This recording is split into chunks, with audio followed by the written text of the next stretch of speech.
So I'm running 2 Flux nodes on that desktop as my Ryzen server that are essentially a decentralized Docker host. I've had them up and running for about a month or so now. One I'm running on a traditional VM using Ubuntu server. The other one I'm running on an LXC or a Linux container. I've had these guys running side by side for a while, and I've been trying to compare resource utilization on a container versus a VM to see which is more advantageous to run, I guess. I'm coming up with mixed results. Let's check this out.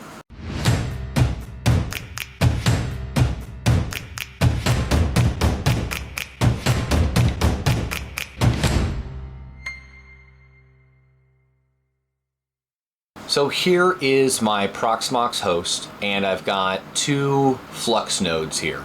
Both are Cumulus tier, so the entry-level 1000 Flux to stake tier of crypto node. This one's running on the container, the CT, and the VM is a traditional Ubuntu VM. I opted for Ubuntu server. It's headless, and I felt that it would need less resource utilization. The image or the ISO file is definitely smaller. In the FluxOS dashboard, I really tried to get this as fair as can be, either when both of them have images running on them, have Docker resources on them, or both have none running on them. And it's always been one or the other. In fact, now's kind of a unique time because the Flux VM is actually running a service. I hadn't had it or seen it run any services up until now. Also been having a lot of internet issues lately because my ISP is Windstream and they suck.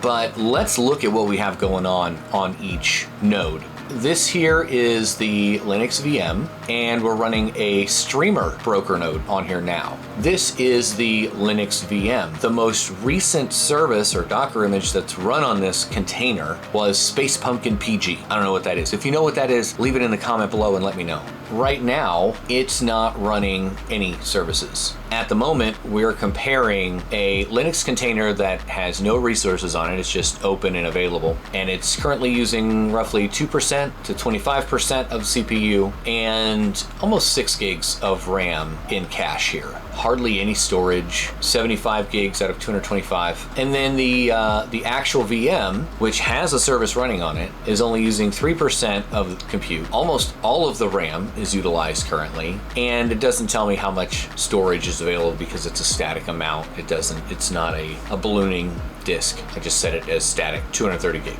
So what's my conclusion here? I don't know yet. Maybe you can help me figure this out. I don't see a huge savings in resource usage on a container over a VM, except for storage allocation, which we could set up in the VM, but we didn't set it up that way. Yeah, the RAM. I don't know if this is, the VM is maybe not releasing cache because it's steadily increasing on memory usage. We can kind of see here that it stayed pretty static at 8 gigs and it's dropped a little bit and then came right back up. And our CPU usage has been pretty static at 3% or so, and then it jumped up here to around 30% utilization, and it's then since dropped back down. And this is fairly recently. This is within the last 12 hours or so. Same here. So RAM's just been used. Network, not much going on the network side. Looking at the container, it's also been pretty static. For CPU usage, RAM is almost even across the board, and then network traffic and disk IO, there's not much activity going on my nodes. Part of it could be that it's an unreliable service. It doesn't have very good upload speeds consistently. Regardless, this is my experience so far with a container versus VM. The container was a pain in the ass to set up. It had a lot more to do up front to give permissions for it to work the way that it was expected. The Ubuntu server VM, I actually had to go back in and reinstall Docker, reinstall the Flux node, reset up the UPnP, essentially just reinstall the entire setup. I'm not sure if that's because I had a power failure for several days in a row. The power would go out. I'm not sure. I'm not sure how I feel about it. I don't know. What are your thoughts? Have you run a container versus the VM for a Flux node yet? They both seem about as reliable as each other. Maybe the container is a little more reliable than the VM currently, and that's just because I had to rebuild the VM basically from scratch. Once I did that though, it actually found something to run on it. At the same time, I guess I could have gone in here and restored a VM, but that was from July 15th. Wait, do I not have backups set up on this? Ah, there we are.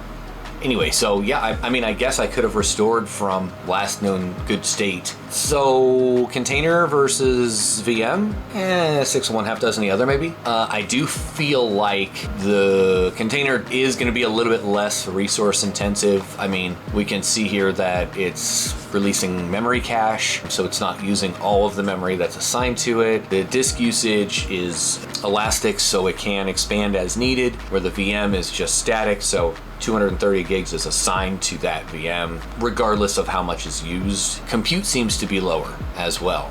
Consistently more efficient, maybe, you know, for what I'm using this for. Maybe the containers are a better option. Now, something I didn't take into account would be a restore like this. So leave a comment down below and let me know if you'd like to see a video where I go through the restore process on a last known backup for a container and a VM in Proxmox, specifically on the Flux nodes, but we could also do it with Windows server or a Windows desktop VM, you know, any other kind of Linux server or Linux environment as well. If that's something that you want to see, let me know. If you got this far in the video and you learned something today, hit that thumbs up button. It really helps the channel. If you want to see more videos like this, consider subscribing. I have a goal of hitting 10,000 subscribers by the end of 2023, and getting pretty close. And of course, thanks for watching.